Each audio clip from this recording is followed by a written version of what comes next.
Welcome to the Teaching Journeys podcast, hosted by Dave Roberts. Humanity possesses a unique skill, the ability to pass knowledge from one generation to the next. This podcast embraces that ability, offering learning opportunities through conversations with extraordinary guests. Dave aims to leave a positive mark on individuals around the world. So before you dive into today's episode, please share this podcast with your network, including friends, family, and colleagues. And please consider leaving a rating or review. Your support makes all the difference.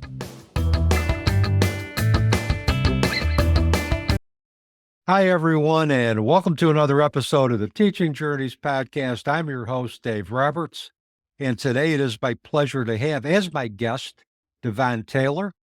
Devon Taylor is an accomplished American novelist and entrepreneur specializing in business relations. As a burgeoning author, he debuted with the enchanting children's fantasy novel Icarus Finds His Power. His latest work, Trajectory, Volume 1, is an inspiring collection featuring 17 authors from diverse backgrounds who share their powerful stories of trials, tribulations, and life-changing advice. In this volume, Taylor tells his personal journey of becoming a parent overnight and the struggles that accompanied this profound transformation, offering you a unique perspective on overcoming adversity. In addition to his literary pursuits, Taylor is a sought-after keynote speaker and the host of the Devon Taylor podcast, a platform dedicated to showcasing remarkable stories in diverse voices from across the globe. Residing in the Inland Empire within Riverside County, Taylor shares his life with his four cherished adopted children, Olivia, age 16, Damon, age 12, Tina, age 8, and Noah, age 7. Their bustling household also includes 6 dogs, 3 cats, and a lively array of relatives. Devon, it sounds like there's never a dull moment in your household. Let's just say I have a lot on my plate. I've got a full plate over here. It sounds that. Welcome to the podcast. Your story just intrigued me, and I'm just glad we were able to have you come on the podcast. And I know our listeners are going to benefit from your story and, what you've done to overcome adversity and everything. So I'm looking forward to it. Thank you. Me too. Oh, you're welcome. My first question for you is, please tell our listeners about the experiences that have shaped your life path and your life passions. Yeah, that's such a loaded question because I feel like there are so many experiences that have kind of helped shape who I am today, who I'm becoming. I would say, the moments that stick out to me, I guess I would say is, joining the volleyball team for the first time when I was in high school. That was a big life changer for me because it led me on the trajectory of what I thought would be my life purpose for a really long time. So joining volleyball for the first time was really pivotal for me and something that was new to my family. My brother was the only one who really played a sport competitively. He played basketball. And before he died, one of the things that he told me was to find a sport and to stick with it. And that was kind of like the last real conversation I had with him. For whatever reason, that really stuck in my head through high school and even through college. I just tried to stick with volleyball so much that I cared more about it than my classes. But it ended up working out for the best because it led me into the job at Long Beach City, where I was the assistant coach and got so much exposure to the sport and just being able to help out the youth in a different way. Raising the kids has been something that's really been pivotal for me. And them coming into my life was something that was life-changing, obviously. Going from no kids to 4 kids would be life-changing for anyone. But I think it really helped define my life at a time where I thought I had it all figured out. And I think in life, we learn that we don't necessarily all have it figured out, but we learn things as we go. And I guess in that time of my life, I was going to learn how to become a parent. And so that really changed the trajectory of what I thought I was bringing to this world and what I could bring to this world.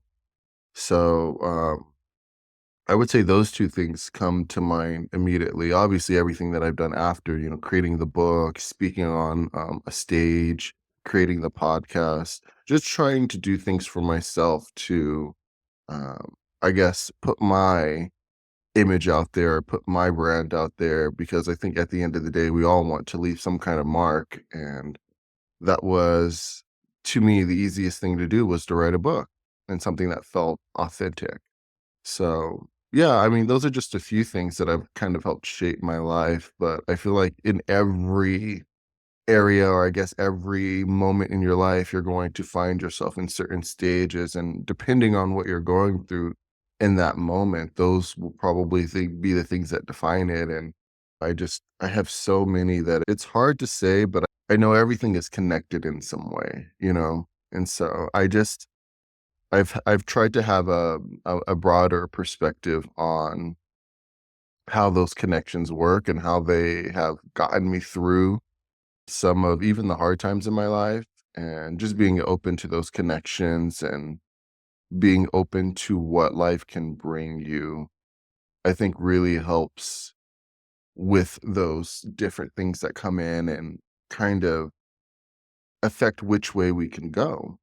So, yeah, I mean, just life has its moments of just really like surprising you. And I never thought volleyball would lead into coaching at a college. And then from there, all of that experience coaching would help me be prepared to be a parent and so forth. So that's the way I would answer it. But I don't know if I got too far out there with all the connections in the spider web of life. No, I think it's important that we honor those connections. And I think what your story also illustrates is the importance of looking at how our past experiences dictate what we do in the present, Mm, and how that helps us develop the skills that we need to do to either to become a parent or embrace some other calling that's going to help us find meaning. Can you speak to the connection between how your skills as a volleyball coach helped you become a, a parent who adopted 4 children? They're very different, but there is a lot of similarities when it comes to just raising kids in any atmosphere, and with the volleyball atmosphere, it was more so about just raising the kids in the sport and ensuring that they got the proper teachings and the proper avenues in order to continue on with their volleyball endeavors, and coupling that with school so that, that was my way of giving to the community, and that way of just providing that kind of mentorship to the youth. And when I found out I was going to be taking in the kids, I just really fell back on a lot of the things that I had learned from my coaches, from people that were in the community that were helping raise us as kids when we were growing up and trying to figure out what we wanted to do with volleyball, with life, with our talent. And I just remember when I first got the kids, a lot of the people that had been around me with volleyball, there were people that were upset because I had to walk away from it. Essentially, it was a job that was an hour and a half away from my home, and I was going to be raising 4 kids. There's no way. And so I had to kind of career change. But as I was doing it, the support that I received from everyone, because they knew the gravity of taking in these kids was immense. And so just even the community aspect of what I created around volleyball and the people that I was choosing to be around made such a vast difference when I was able to take them in, because I felt supported. And so I would just say, when it comes to raising kids and what I've learned since then, because that was a completely new journey for me and I had no experience other than, like, babysitting, Mm. but you could always give those kids back. These were mine, so it was a much different circumstance. But the one thing that I've learned is that no matter the circumstance, no matter, the kids that you're raising, as long as you have an open heart and you communicate, a lot of the problems or a lot of the things that feel like you can't handle, that will kinda go away, because life doesn't, or God, whatever however you believe, it doesn't prepare you or doesn't put things in your way for you not to be prepared for it. I didn't realize it at the time, but volleyball played such a big role in just being able to for instance, like, waking up early for a tournament and having to get myself ready, get my bag ready, get my water ready, get everything ready. It prepared me for my early mornings with my kids, getting them ready, preparing them, getting their hair brushed, making sure we've got everything, making sure we did our homework for the night before. So it was just like clockwork, but just in a different way, just switching the hit points that we would have to make all day with the kids versus what I was doing when I was playing volleyball.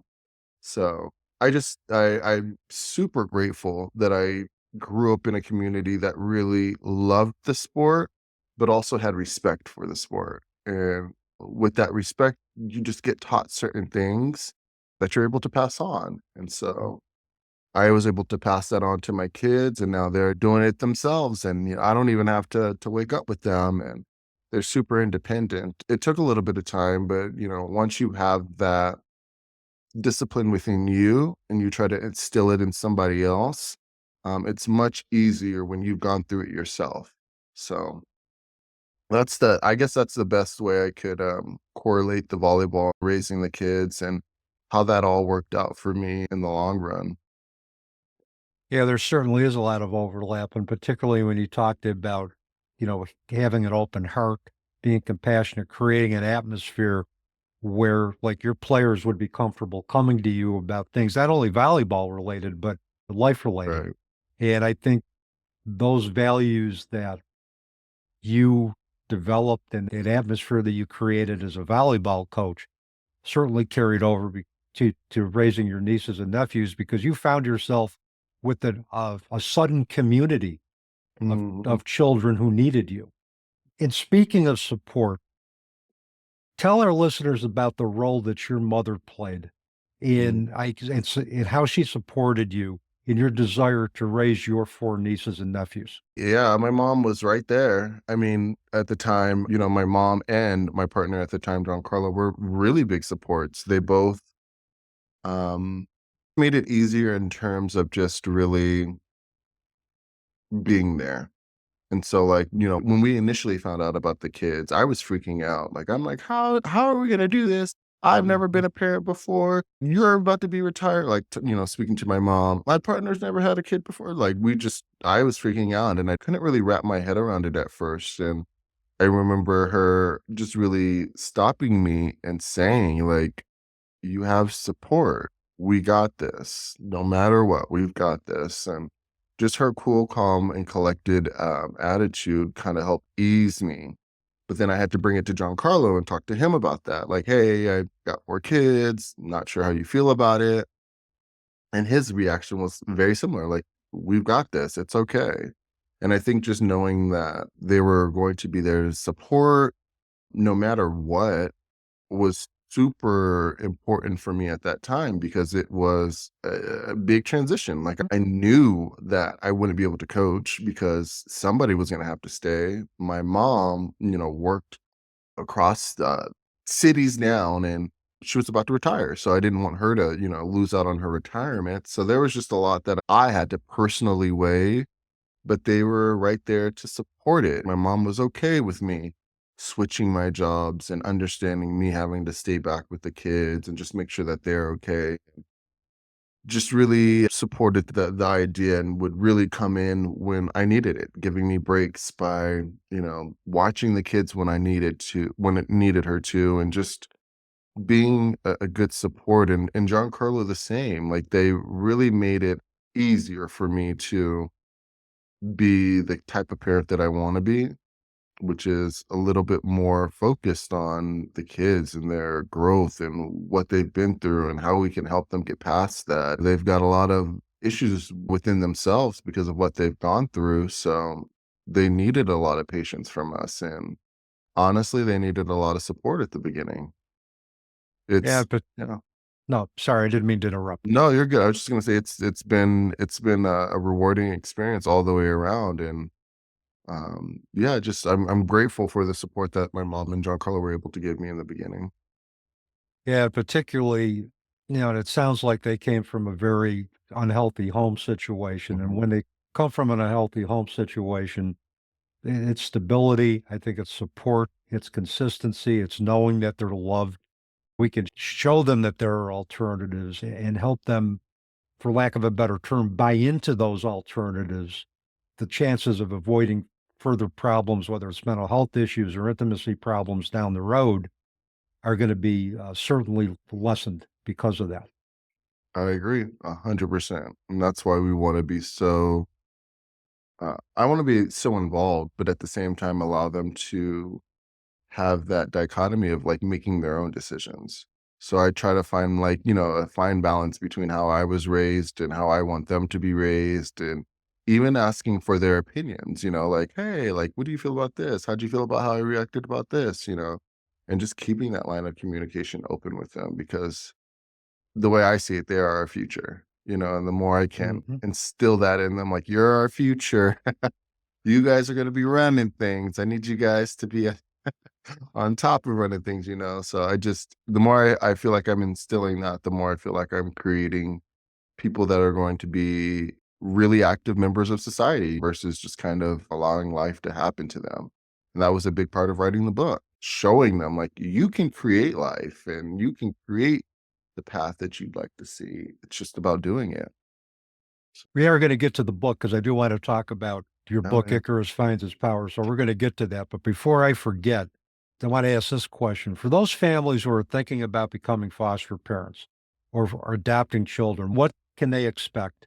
And what skills do they need to possess to be effective foster parents or adoptive parents? Best advice I can say, just expect the unexpected.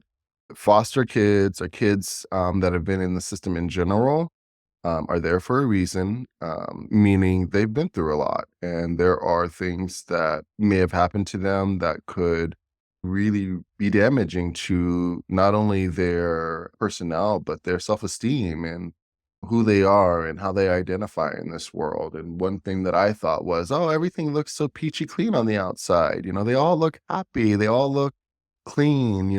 There could possibly be nothing wrong. And as we've been raising them, things have been coming up. They have a past, that's uncontrollable because we weren't a part of it. When we initially first took them in, I expected to have my original nieces and nephews and not to have the problems that come with being put in the system. But yeah, we were kind of surprised about some of the things that have happened with the kids and just like their responses and their ability to be able to control their emotions, like, was really eye-opening because they were hurting. And so I would just say, just there's so much patience needed, so much understanding needed, and really so much guidance needed when they're first coming into any home. And I think that's something that's not really considered when you're taking in a foster kid, is that fragility that comes with the kid. Mhm. They're so impressionable, and I had young kids when they came to me. So, a lot of what they had been through, just imagine being a young kid and seeing some tough things and then having to go from your home to a facility to, I mean, they knew me, but I wasn't like in their lives like that. I didn't really get along with their parents, so that's a long story. But, just having to switch from being in a facility to being with me and just like, the switches that come with it, new school, new Mhm. area, new rooms. There was just a lot of adjustments happening for them.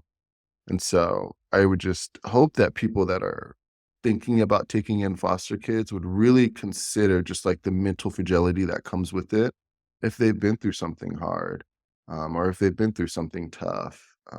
Because I don't think that's something that we talk about. When I think about foster care or taking in kids, I think about, just the saving aspect and the hero aspect of it all. But there is a tough part about it, dealing with the kid and the mental aspects that they may be going through, and what has affected them as they were in that previous home or even in the Mhm. facility.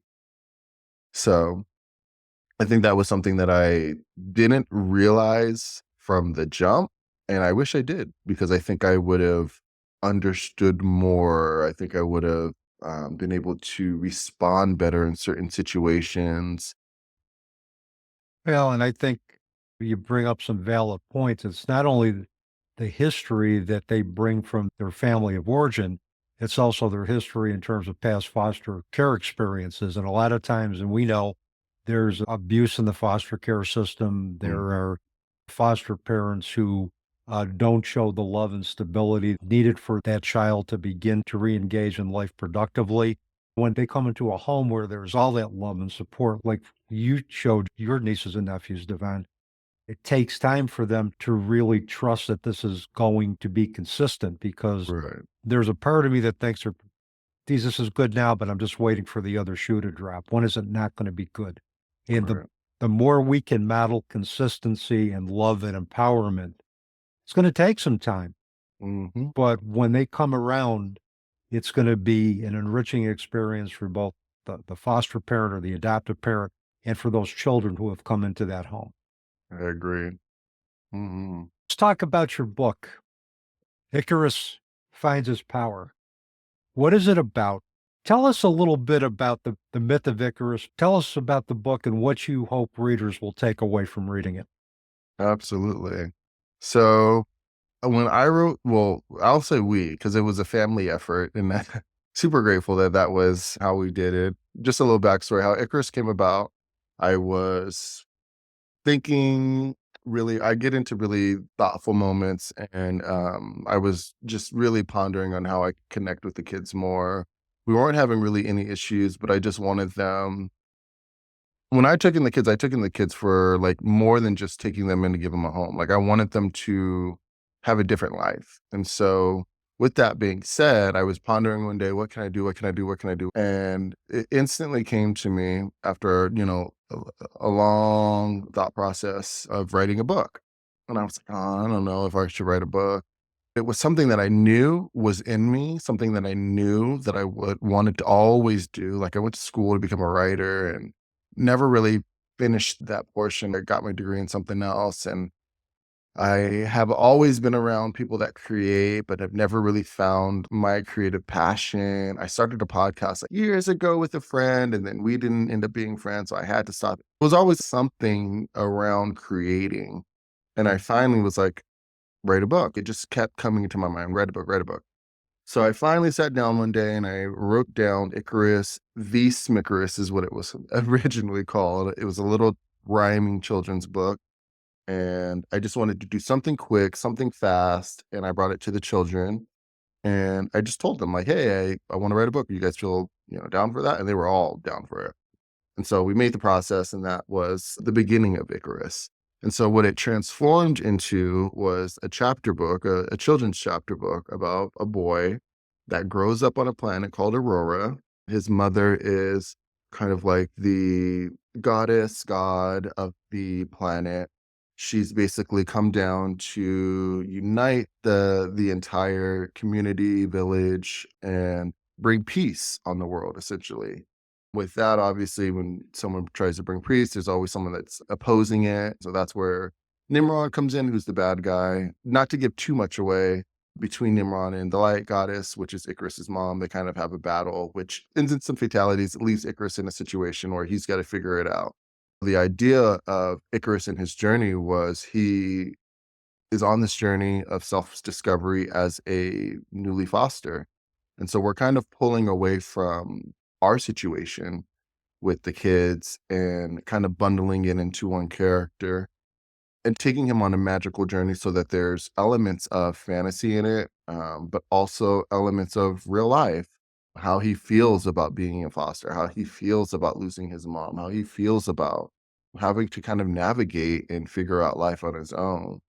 And the people that come into his life help kind of shape his next steps. And so I just really wanted to take a story that would help tell the foster journey in a fantastical way where people can enjoy the story but also feel it. And so that's kind of the story of Icarus in a nutshell. I know we were talking, I kind of want to mention this too. We were talking about like the whole idea of Icarus's name and where it came from. I do love Greek mythology. And so if you guys have ever heard of Icarus, the old Greek mythology story about how he flew too close to the sun, his father tried to warn him, and he built those wings and didn't listen to his father. He wanted to do it anyways, and he flew to the sun and killed himself. I wanted to take a spin on that idea, the idea of Icarus being pairing with that story he's the son in my story, and his mom is who's connected to that son. And so instead of like him being too far away and dying, it's more so of him being so close that that's her love and she never wants to be too far away. And so the idea of him becoming a foster, like, will play into the idea of them pulling apart and what it does to their relationship, even over the books. Because I'm planning to have a sequel and then one after that to kind of continue that story and tell what happens as that bond goes further and further away and what happens to each of them. So, yeah, it's a lot of mystical fantasy elements that help bring the story together. But like I said, just based on real time events and what I've been through, what the kids have been through, and how we've come together to not only become a stronger family, but become stronger beings in this world and truly find our purpose. I think it sounds like a great story, and I hope many of my listeners choose to pick up on that, and particularly any other sequels you write to it, because it's almost from a developmental perspective, it's a nice way to see how empowerment, how not buying into our limitations, but our potential, reaching for our dreams with the support and love of those caring individuals. It could be a microcosm for how we could make the world heaven on earth, our version of Mhm. heaven on earth. Absolutely. In your TED Talk, Finding Your Power, you mentioned that Icarus is the embodiment of your inner child. Can you tell our listeners how so?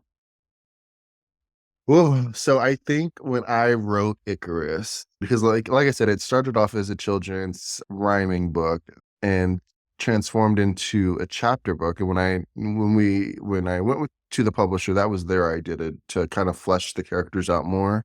Mm. Um, when I wrote Icarus, I wrote him, I guess, from the perspective of me and what I perceive to be all of the children's inner child. But I could only, obviously I can only write from a perspective that is of mine and what I know.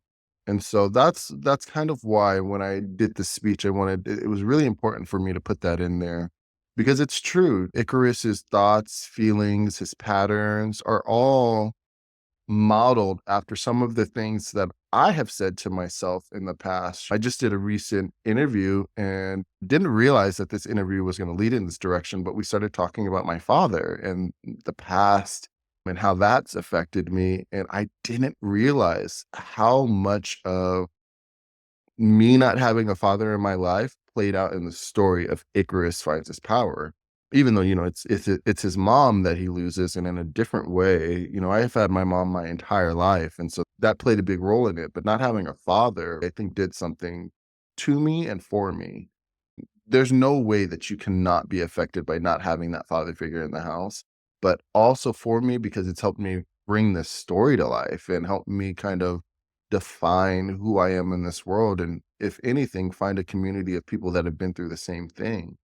So I really wrote Icarus from that perspective of just internalized loss that he really can't comprehend at the beginning of the book, but has to learn how to kind of deal with because life goes on. And, Mm. obviously we're put in the situation for a reason to figure out who we are and how we're coming into our power. And, it may have been something that needed to happen in order for us to really truly figure out our path. And so that's why I thought it was really, really important to not just tell the story of Icarus and how the impact of losing his mother changes his life, but how he feels and how he thinks and how he interacts with the people around him.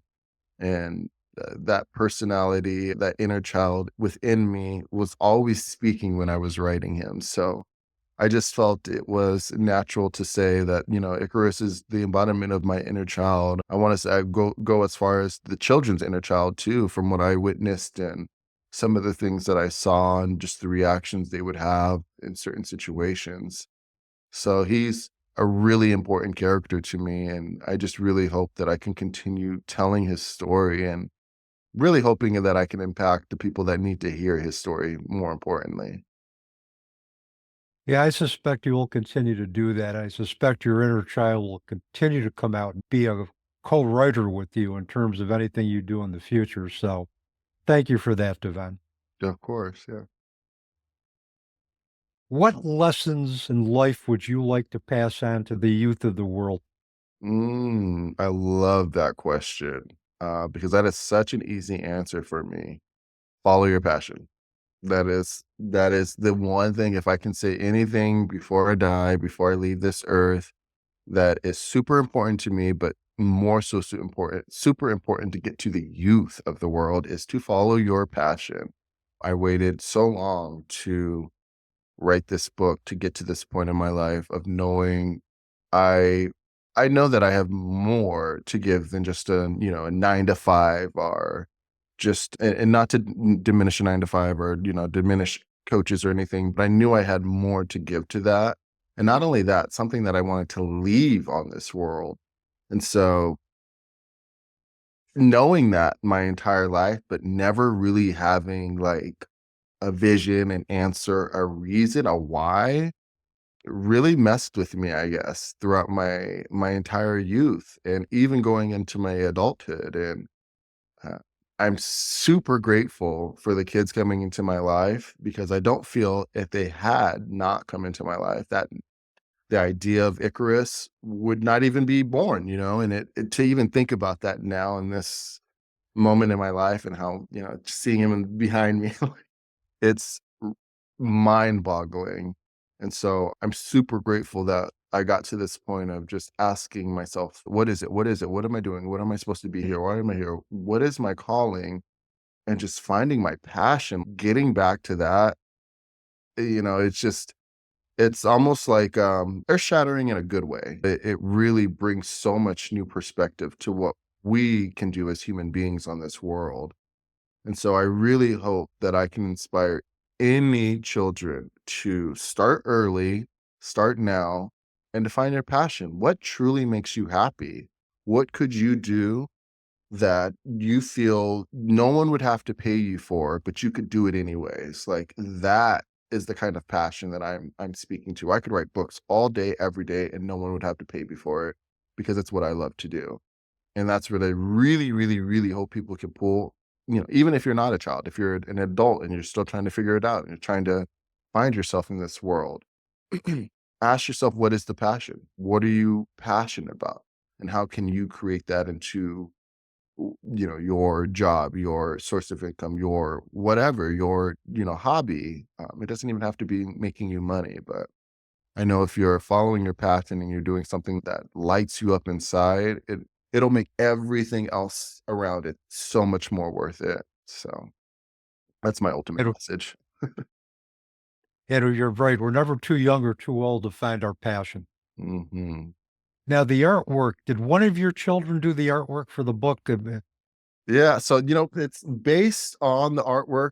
I wish I had the book with me. It's based on the original artwork that they did, because when we sat down, I was like, "All right," I wrote, all the artwork was to Icarus v. Smickerus before we transitioned it. But when we wrote it, I just, "This is the first page. Can you draw a scene for this?" Damon, like, "I got it," "Okay, this one." Olivia, "I got it." They all stepped in and did it. But with these guys, what we did was we took all of their pictures to the illustrator and just, kind of gave him examples that they gave, but also mature examples. And this was the in between. So it's a mix of them and the illustrator putting it together. And everyone was happy with the outcome. I love all the character designs. Well, your Damon and the rest of your children are extremely talented, Oh, and the artwork it was a collaboration between your children and the illustrator, which is a great microcosm for how community can come together to mhm, support each other to make a product that's going to have a lasting impact on those who read it. mhm. My last question for you, Devon, is if our listeners want to contact you, find out about your book, find out about your speaking engagements, what's the best way for them to do that? Yeah, they can find me on devontaylorauthor.com. I'm pretty much Devon Taylor Author on every platform. TikTok, YouTube, Facebook is Devon Taylor Books and Merchandise, Instagram Devon Taylor Author. If you guys are on LinkedIn, Devon Taylor. I'm pretty much everywhere as Devon Taylor Author. But yeah, I'm really active on Instagram mostly. I try to keep like the most up to date there. but every platform I try to keep up to date and just keep people informed on what's going on in Devon's world. So yeah, that's how you can find me if you guys are interested in reading the book, or kind of just getting to know me more. Thank you, Devon. And I'll make sure all of your contact information gets into the program and episode notes.